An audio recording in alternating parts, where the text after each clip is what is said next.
Senator Tom Cotton, it's good to have you with us. How are you? Hey, Laura, it's great to be on with you. Thank you. So of course, everybody knows your military history, your deployments. But other than being a member of the armed forces, did you ever do any manual labor growing up? Did you ever do any of these jobs? What'd you do? Only from about the age of 5 when I started working on our family farm. Yeah. I'm not sure I was big enough to do so, but I know my mom was ready for me to take over her role as my father's farmhand. Yeah. So you did these times. You did hard. You did hard work, and I've just entertained all these calls from people, and people calling in and say, look, they worked in painting houses. I worked mowing lawns, restaurant work, hotel work. The emails and the calls coming in, people are infuriated to hear from the likes of Senator Durbin, all these other characters on television for the last 18 hours, saying we need more immigrants to do the jobs that Americans won't do. Repeatedly. This old trope is repeated time and again. Yeah, Laura, it's somewhat condescending and insulting to American workers. Maybe they don't have a private equity fund and sit on the Morning Joe panel, but most of them just want a decent job that pays a decent wage and has a chance to support their families. And I'm not aware of any job that an American won't do. In fact, the data shows. You don't have to just deal with anecdotes or what you hear from some unscrupulous business owners who want to bring in foreign workers so they can pay them less. The data shows from the Department of Labor that there is not a single industry in this country that is not a majority employed with native-born American citizens. That's just the simple facts. You can say that we pay somebody too much or that we should have more immigration or what have you. I'm happy to have that argument with you, but you can't have your own facts. And the facts are native-born Americans make up a majority of every single industry in this country. Well, the fact is wages aren't really going up. So Dick Durbin was on there complaining that wages aren't going up. It's like, well, he's making our point that wages aren't going up because people are flooding the marketplace. Yeah, and Senator Durbin, Senator Feinstein, Senator Schumer, that they all acknowledge that there are problems with our temporary guest worker programs. That the H-2A or H-2B program can be abused and it can hurt American wages. Well, the same thing happens when you bring 1 million people into this country as legal permanent residents every year, and only 1 out of 15 of them are here because of their skills or their education or their job offer or what have you. And that's been the case for 40 years now. And I would say that it's not a coincidence that for 40 years, if you have a high school degree or less, your wages have fallen. And at that same time, we have quadrupled the number of unskilled and low-skilled immigrants we bring to our country. We have a number of senators, including Lindsey Graham. I hope we have the soundbite here to play for you. They caught him in the basement of the Senate yesterday reacting to your legislation. And so Lindsey Graham says he's against it. And I guess we don't have the soundbite somehow. Don't know how we don't have it, but we do have it. Okay, let's go. The argument is that these foreign workers are hurting American wages and job opportunity. I think that's not accurate. I think the truth is that employers can advertise until the cows come home. And there's certain areas like meat packing and tourism and agriculture that you just can't find American-born labor to do those jobs. And these legal visas keep the company from going out of business or moving overseas. And I don't want an economy that doesn't recognize how diverse we are as a nation. And so he went on to say, I can't support this bill. Your reaction to Senator Graham? Emotional and opinionated, yet uninformed. He said in that clip that he's talking about legal visas and advertising. What he is talking about there is H-2A and H-2B visas. If he and other senators would read my legislation, they'd realize it doesn't touch on those temporary visa programs. It only affects the 1 million green cards we give out every single year. Furthermore, those industries that he just cited, meatpacking or tourism or agriculture, they are in fact majority native-born American. That's just a fact. Now, there may be some places, as Steve Ratner said on TV this morning, where you have majority immigrant in employment, like taxi drivers in New York. I don't know if that's the case or not, but that's what he asserted. Well, that's not the case in Little Rock, and it's not the case in hotels in Mountain Home. Well, I'd also say, Senator, that the reason those professions are dominated now by immigrant labor is because wages were held artificially low by the influx of a inordinate number of low-skilled laborers who came in. So Americans were pushed out of these jobs. I hear this all the time about landscaping, plumbing, roofing, on all of these jobs. These were jobs that Americans did. Until Laura, and here's an irony too for all these people who claim that they want to support immigrants and they want to have more immigrants come here and do these jobs. Like, who do they think the new wave of immigrants are hurting the most? They're hurting the previous group of immigrants because they're the ones who are most likely to be competing in the same economic fields. So our legislation helps all Americans, whether they have a family member that came over on the Mayflower 400 years ago, or whether they just took the oath of citizenship.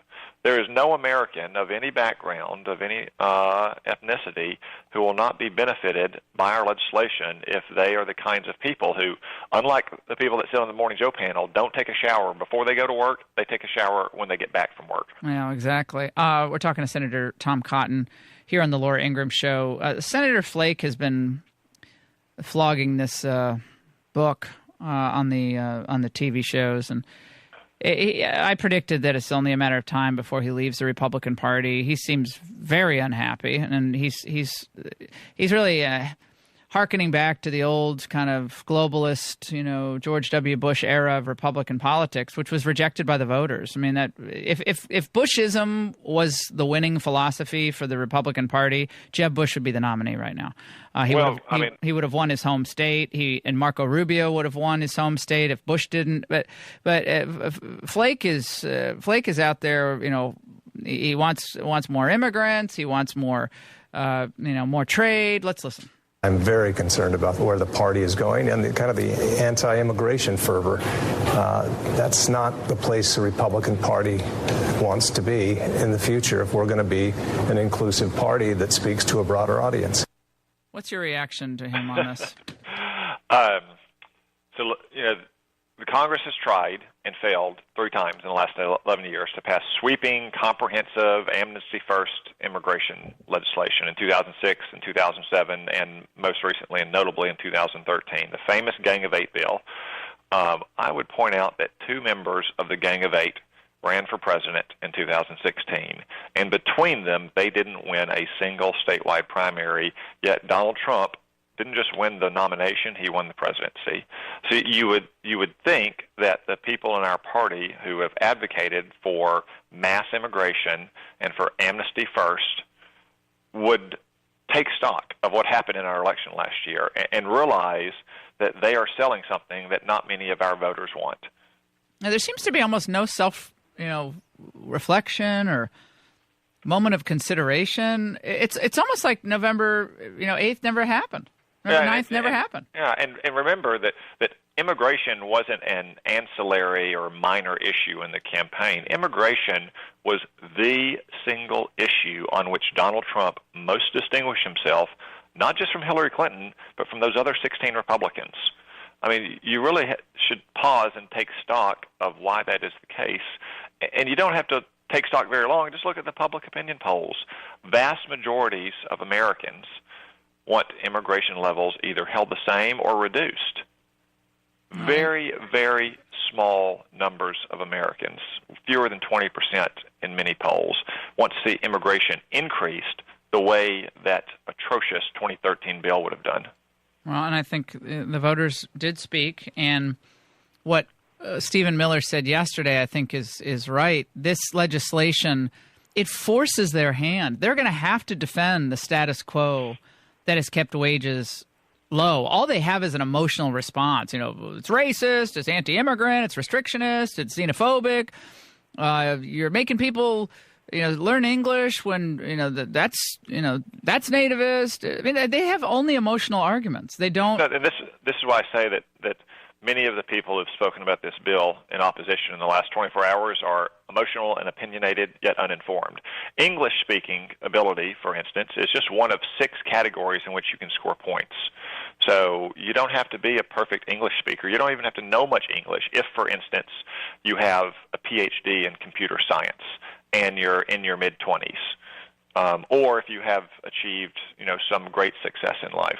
There are multiple paths under our legislation to earn a green card. What they all have in common is the evidence shows and common sense shows that the people who have these traits will succeed in our economy, right, assimilate into our society.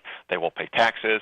They will support their own households. They won't use welfare. That's the exact kind of immigrant we should want to come to our country. I can tell you who does have an must-know English rule. CNN, and they're hiring MSNBC, CBS, ABC. They all require that people work for them can speak English, but I guess for the rest of the country, it's not really all that important. Senator Cotton, I also heard you on Russia, and you part ways with the president's position, which I think is that we should try to have a better relationship with Russia, understanding full well that Russia's not a Britain, never will be. They're not going to be a strong ally, but we have a common interest in defeating Islamic terrorism, and where we can find a common interest, especially focused on that, we should try to improve the relationship. And I know you're more with the old neoconservatives against him on that issue. But my question on that is, why don't we apply the same analysis to China that we apply to Russia? China may not have invaded another country, but it's on its way to domination in the South China Seas and what it's doing in investment in Africa, even here in the United States, how it's dumping foreign products, cheap foreign products, intellectual property theft. And they've done enormous damage to our economy just through fraud and cheating. Yet we never seem to have the same language employed against China as we do against Russia. Oh, I very much agree, Laura. Neither Russia nor China are friends of the United States. And while there may be places here and there where it appears that we have overlapping interests, unless Vladimir Putin or Xi Jinping is willing to act to advance those interests, then we can't even cooperate there. But Russia or China, from their support for North Korea to their intimidation of Taiwan, trying to militarize and therefore control whole shipping lanes in the South China Sea, is no friend of the United States. And just like I advocate for a firm line in confrontation with Russia every time they challenge the United States' interests, I do the same thing with China. Yeah, well, what about your colleagues? You might, but I would say over the last 20 years, a much bigger threat to the United States, our economy and our national security and how they've stolen intellectual property and supercomputing technology, of course, hacking into our government systems, has been China.